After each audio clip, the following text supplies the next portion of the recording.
एक महीने पहले मैं एक अजीब और अलग सी दुनिया में आया था। यूसुफपुर पंचायत। ना मैप का असर था, ना रास्ते का पता। पर यहाँ मुझे एक कहानी मिलने वाली थी। एक कहानी बदलाव की।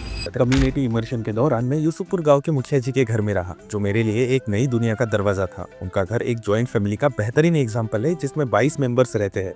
हर इंसान अपने आप में एक अलग पहचान रखता है, और इसी डाइवर्सिटी ने मेरे सिया एक्सपीरियंस को और भी मेमोरेबल बना दिया। दादा और दादी, घर के सबसे सीनियर और रिस्पेक्ट वर्थी मेंबर्स, उनकी कहानियां और समझ ने मुझे गाँव की हिस्ट्री और कल्चर को समझने में मदद की। यहाँ मुखिया जी और मुखियाइन जी को माँ बाप के रूप में मैं बुलाता था। उनकी केयर और समझदारी ने मुझे अपना घर वाला सुकून दिया। मेरे दो बहन शर्मिले और इंट्रोवर्ट है, लेकिन धीरे धीरे मैंने उनसे बॉन्ड बनाया।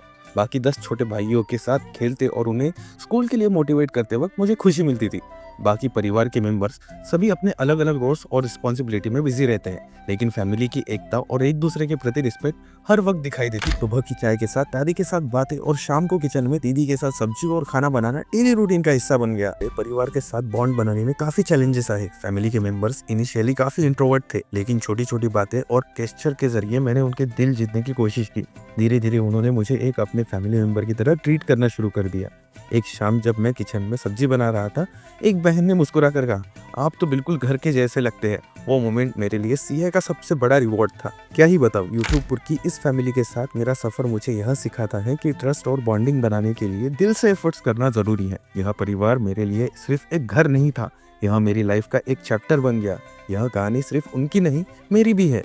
उनकी मुस्कान, उनका प्यार और उनकी सिंप्लिसिटी ने मुझे एक नई सोच और पर्सपेक्टिव विजन दिया। कम्युनिटी इमर्शन के दौरान यूसुफपुर के एक ग्रुप ऑफ यंग बॉयज के साथ सुबह 5 बजे का फिटनेस रूटीन मेरे डेली शेड्यूल का एक इंपॉर्टेंट हिस्सा बन गया। यह सिर्फ एक फिजिकल एक्टिविटी नहीं थी, बल्कि डिसिप्लिन, बॉन्डिंग और यूथ एस्पिरेशन को समझने का एक पावरफुल मीडियम था। फिटनेस रूटीन के दौरान मुझे गाँव के यूथ से कनेक्ट करने का एक नेचुरल और इनफॉर्मल प्लेटफॉर्म मिला। उनके आर्मी रिक्रूटमेंट्स और एस्पिरेशनल स्ट्रगल्स और ड्रीम के बारे में समझने का मौका मिला। ग्रुप के साथ एक्सरसाइज करते वक्त मुझे उनका भरोसा और एक्सपेक्टेशन जीतने का एक अच्छा तरीका मिला।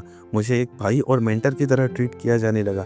अर्ली मॉर्निंग रूटीन ने मुझे फिजिकली एक्टिव और मेंटली अलर्ट बनाया। डिसिप्लिन और कंसिस्टेंसी का इंपॉर्टेंस मुझे इस एक्सरसाइज के थ्रू डीपली समझ आया।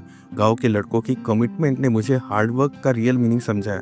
रेगुलर फिटनेस का इम्पैक्ट मेरे एनर्जी लेवल और प्रोडक्टिविटी पर क्लियरली दिखाई दिया था। रूटीन के बीच बीच कभी मुझे वार्म अप के ये ड्रिल्स लीड करना मौका मिला, जो मेरे लीडरशिप स्किल को पॉलिश करने का एक प्लेटफॉर्म था।